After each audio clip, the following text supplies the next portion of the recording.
pulled it out.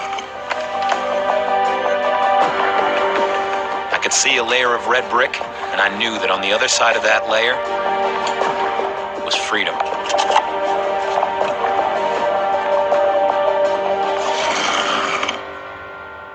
But after the new paint job, some of the deputies became a lot more prickly about any specks of dirt on the walls. Deputy Miller was a new deputy. He seemed to be really picky and prissy about anything being dusty or dirty.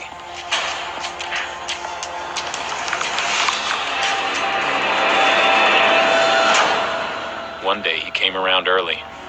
Inspection. And the little 1-inch wide hole I'd just made and patched in was still kind of wet and had a bit of dust from the mortar on it.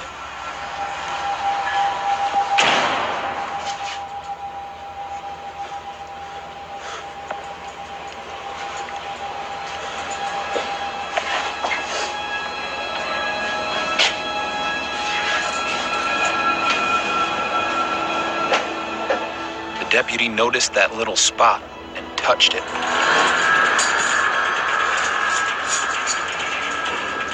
He had no idea that right beside that 1-inch spot was a loose block, my digging and patching materials hidden inside.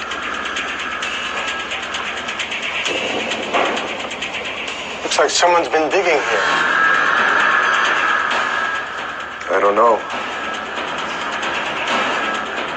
I was fighting to keep a straight face, not show the panic I was feeling. Months of work for nothing.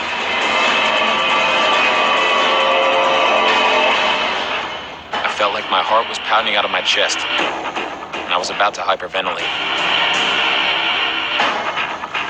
It'd be good if you got someone to fix it. I don't want to get blamed for it.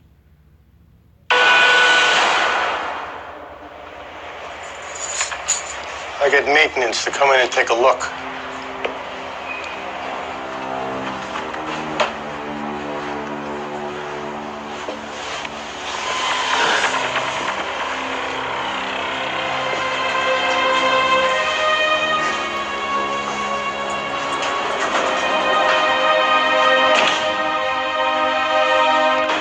This was on a Friday, and I knew that by Monday afternoon someone would come and look at that wall, and I'd be in the hole.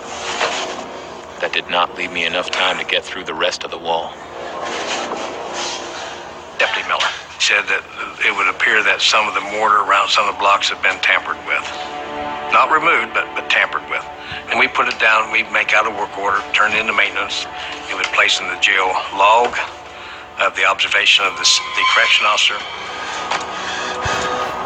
I'd spent months on this plan. And now I had 48 hours to pull off a completely different escape. Escaping during recreation was the only other choice I had. If I could get over the wall, then I could run to a spot on the roof where I could slide down to a lower section and follow my original escape route. But if I were to find a way to reach the top of the wall, the razor wire would be an obstruction, preventing me from being able to reach the fence behind it.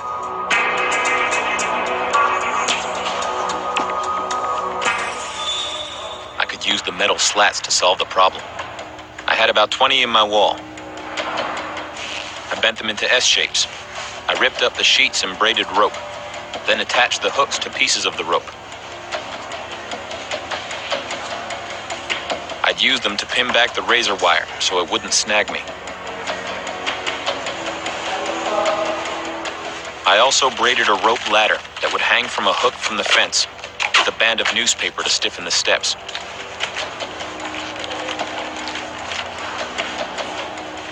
I needed a pole to hoist the ladder up. I used 4 3-foot sections of rolled up paper that could fit together into one long pole, about 12 foot long. On what would be the top section of the pole, I rigged an arm coming out off the tip of it, at an angle of about 120 degrees.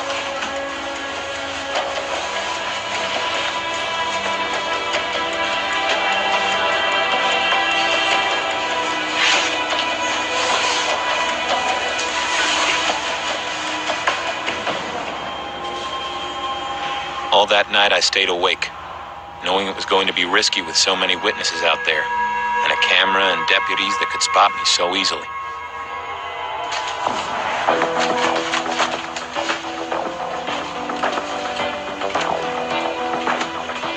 By Saturday morning, I had everything together, and I was ready for them to let us go to recreation. I put my red clothes on top of my blue clothes, and after lots of adjustments and tying stuff to my legs and torso, I was able to conceal my ladder, straps, and sections of the pole inside my clothes without it being too noticeable.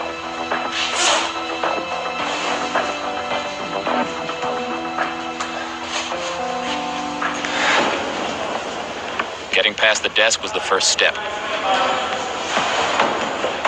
I was hoping they wouldn't break their habit and search me.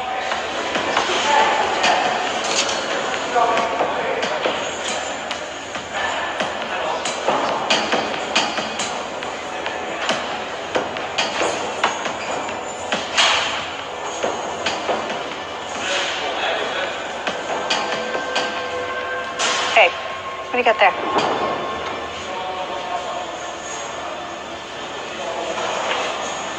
You can't take anything into the yard. I had to keep calm. This was my one chance. On Monday, they will discover what I've been doing, and they'll put me back in solitary, and I'll stay there until I get convicted.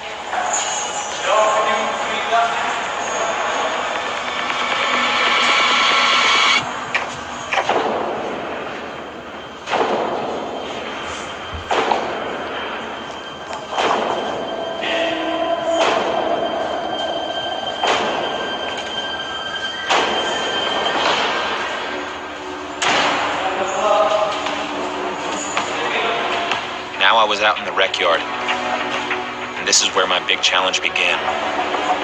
Recreation was only 1 hour, and I knew if I got away, it would be in the first 10 minutes, while they were still busy with paperwork. There were two ways I could be spotted, either by the deputies looking through the window onto the rec area or on CCTV camera. But I was pretty sure that the camera would have a blind spot. And the deputies couldn't see the entire rec area from behind the desk.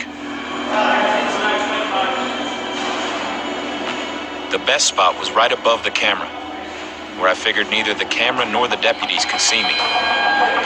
But the razor wire there was grouped into a tighter pattern with little gaps.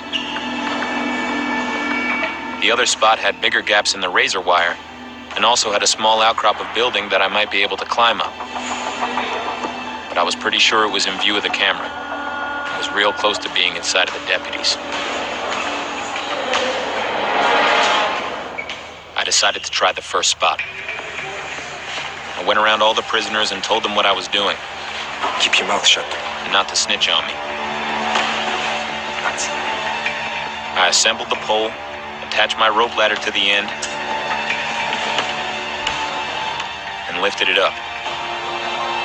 But after several tries, I decided the grouping of razor wire there was too tight, and I couldn't get through to the fence. This was the only safe spot, and now it was out of the question.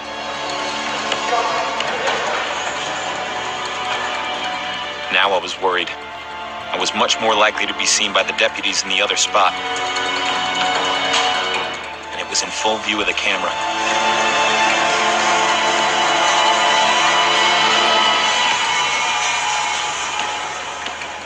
This was one of the most nervous times of my life, knowing how easily I could be caught.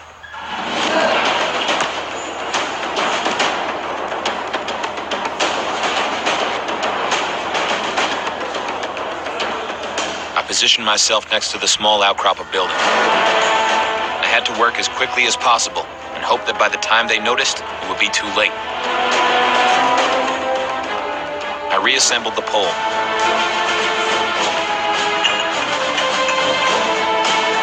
And after a few tries, I was able to hook the ladder to the fence.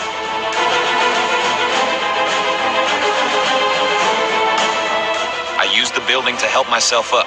I climbed up, hooked one leg over an upper ladder step to hang on, and used my hands to work with the razor wire and make an opening. Then my prison uniform got snagged, so I had to leave it hanging there, like a red flag.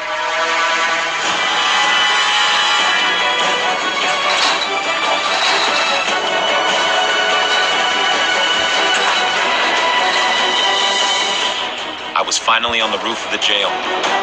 The hardest part of the escape was over.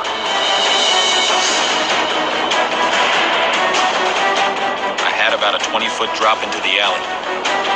The soles of my jail shoes were thin. It would be like dropping 20 feet barefoot. But I had no choice.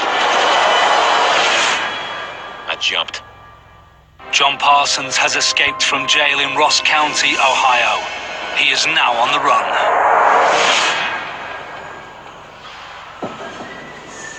It was at 12:30 on Saturday that I got a call that there was an escape at the county jail. I said, well, who escaped? And they said, John Parsons.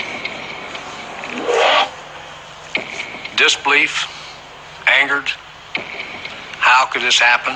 Why did it happen? All these things was going through my mind. Angry, shocked, I just couldn't believe it. I couldn't believe that John Parsons had got out of jail. There was a lot of luck that went with John's escape.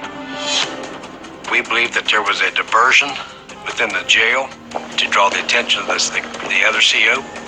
We believe John Parsons made his daring escape at that particular time. Also, the camera out in the rec area was just a outdated camera. Sometimes it worked, sometimes it didn't. And luck was on his side. There was a note left behind, directed towards me, saying, "Bye, Ron."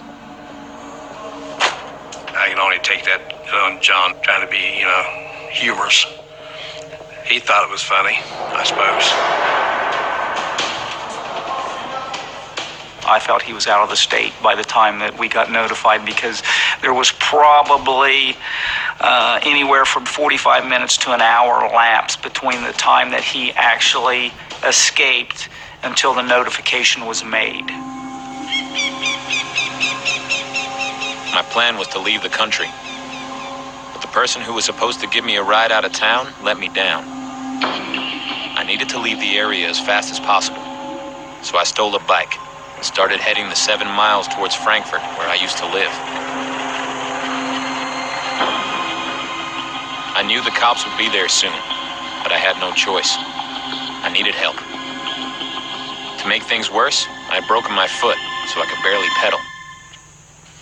When I came to a hill, I had to get off the bike and push. You have a business. And with YouTube, you can open your door to half the world's internet users, while only connecting with the viewers most interested. I was getting ready to go down to Carter Lumber to pick some lumber up. So I got in the truck, went down over the hill, and seen a guy pushing a bicycle up with a t-shirt wrapped around his head. Well, it was kind of warm that day. But he turned his head away from me when I went past him. I said, this don't seem right. And my boy was mowing grass up there right at the edge of his property. I told him, I said, did you see the guy that escaped from Ross County Jail? Yeah, I think I just seen him coming up the road. I think he's coming right over that hill.